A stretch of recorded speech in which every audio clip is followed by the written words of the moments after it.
dalam fikih siasa Atta Abu Rushtah Mujtahid Qoblak.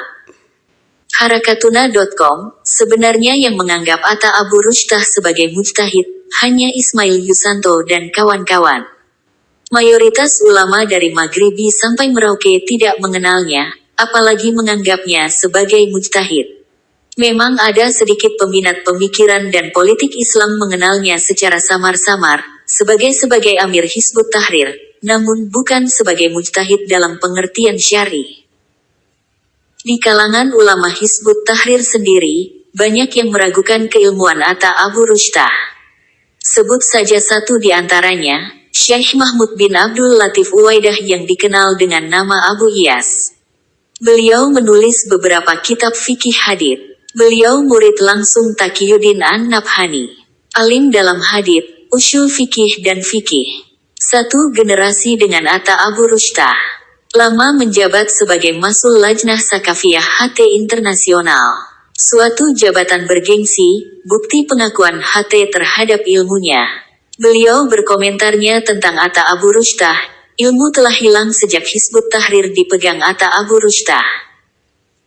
Komentar Abu Iyas bisa dipahami jika melihat jejak sekolah dari Atta Abu Rushtah. Atta Abu Rushtah menjalani pendidikan di sekolah umum.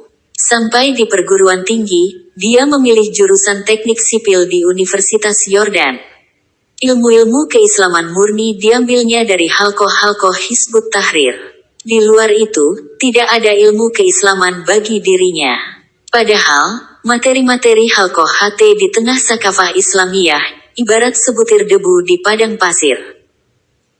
Keilmuan Atta Abu Rushtah makin meragukan setelah dia menjawab pertanyaan Syabab HT tentang perbedaan pendapat dalam masalah fikih. Tanya jawab yang dirilis oleh kanal Muslimah News yang berafiliasi ke Muslimah HT1 pada tanggal 27 Mei tahun 2021. Soal jawab tersebut tertanggal 25 Sya'ban 1442 H tanggal 7 April tahun 2021 M.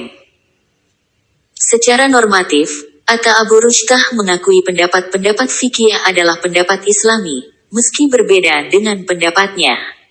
Merujuk kepada kitab Mafahim HT, salah satu kitab resmi yang menjadi materi halqoh yang membedakan realitas keimanan dan pemahaman terhadap hukum-hukum syara.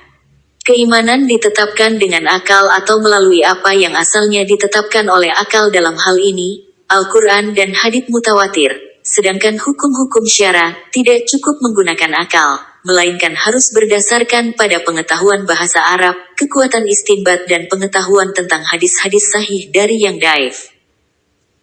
Kemudian, Atta Abu Rushtah memberi petunjuk kepada Syabab HT agar senantiasa menyadari bahwa pemahaman mereka tentang hukum-hukum syara adalah pemahaman yang tepat tapi mengandung kemungkinan keliru, fahmu sawab yahtamilu al-khata. Sebaliknya selalu menyadari bahwa orang lain di luar HT sebagai pemahaman yang keliru yang mengandung kemungkinan tepat, fahmu al-khata yahtamilu ish-sawab.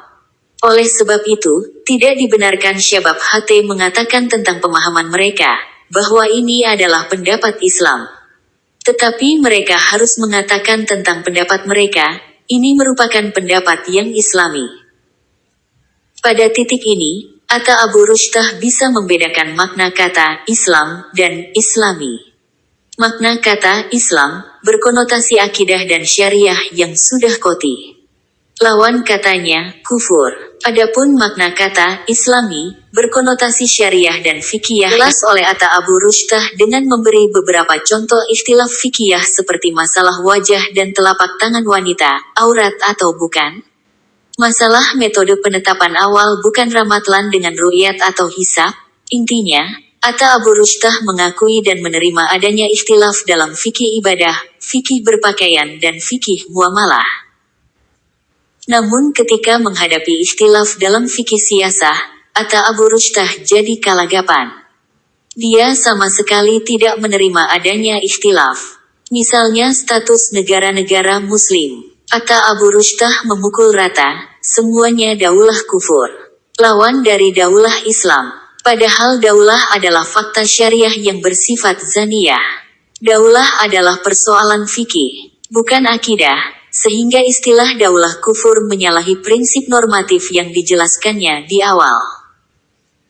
Seharusnya Atta Abu Rushtah konsisten mengatakan bahwa tidak ada daulah Islam. Cukuplah kan Atta Abu Rushtah bisa dimengerti, karena dia terbentur dan terbebani ambisi politik HT, yang tertuang di dalam Kutaib Duhul Mujtama.